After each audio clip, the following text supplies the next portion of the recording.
Welcome to the Grace Library. You can breathe here. This is a still, small voice. Take a breath. Slowly, gently, without trying to fix anything, improve anything, become someone else. Just breathe. I want to talk about a thought that quietly follows many people through life, that they rarely say out loud, that sits beneath the anxiety, the shame, the overthinking, the exhaustion. The thought is this: what if I'm just broken? Not struggling, not healing, not learning, broken. And if you've ever felt that way, this is for you. People rarely ask, am I broken? They ask, why am I like this? Why can't I get it together? Why do I keep struggling? Why can't I stop thinking out loud about it? Why am I so emotional? Why do I react this way?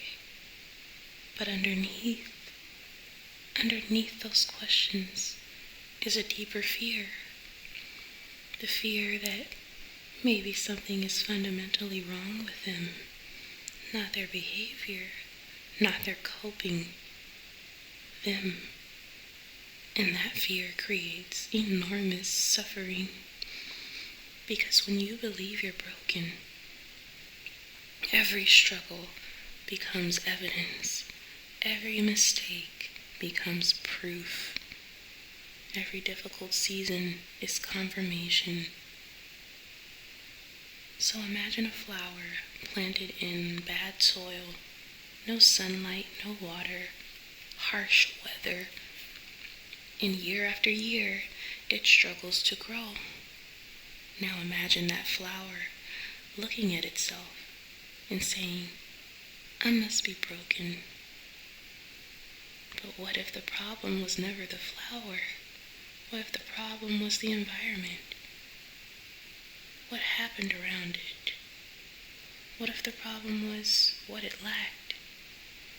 How many people have spent their lives blaming themselves for wounds they didn't create? How many people have mistaken injury for identity, confused adaptation with defect? A wound is not the same thing as being broken. A wound says, I've been hurt. Brokenness says, I am the hurt. A wound is an experience. Brokenness becomes an identity. And many people have taken experiences that happened to them and turned them into conclusions about themselves. I was rejected becomes I am unlovable. I failed becomes I am a failure. I struggled becomes I am broken. But those are not the same thing, not even close. When people survive difficult things, they often develop beliefs that helped them make sense of their pain. Like, I have to be perfect. I have to earn love. I have to stay alert. I have to fix everything. I can't trust people. I can't trust myself. And those beliefs often help us survive. But eventually, they become cages. And because we've lived with them for so long, we mistake them for truth. But surviving something doesn't make every conclusion you reached during it accurate. One thing I love about Jesus is that he never seemed shocked by people's humanity. People came to him messy, confused, afraid, addicted, ashamed, broken-hearted, And he never responded as if they were hopeless projects.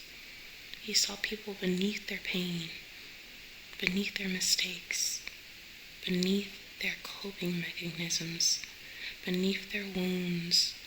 He sees you that way too, Not as a problem to solve, a project to fix, not as a disappointment, but as a person, a beloved person.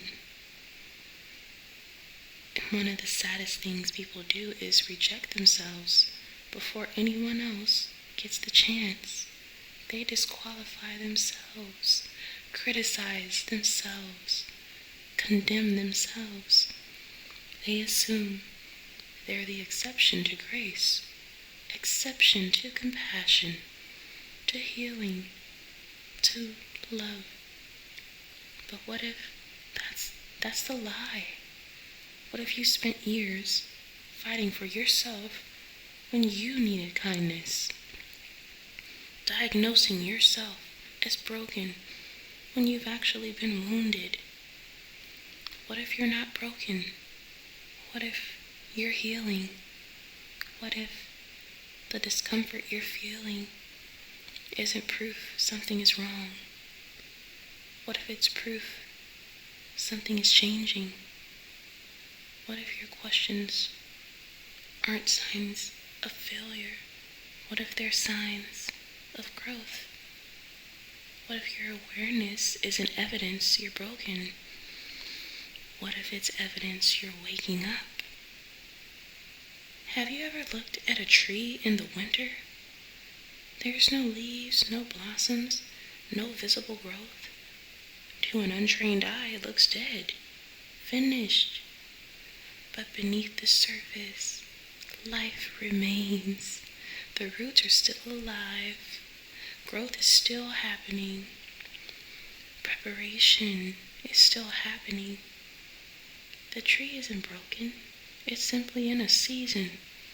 And maybe you are too.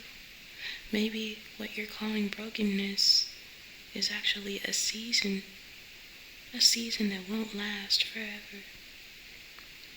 Take a breath and ask yourself this question.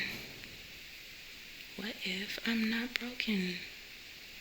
What if I'm wounded? What if I'm healing? What if I'm learning? What if I'm growing? I'm becoming? What if the thing I've spent years trying to fix isn't actually me? What if I've been loved all along? You are not a problem to solve. You are not a project to complete. You're not a mistake. You're not beyond healing. And you are not broken. You are human. You are loved. You are becoming. And that is enough. You are welcome to the Grace Library. You can breathe here.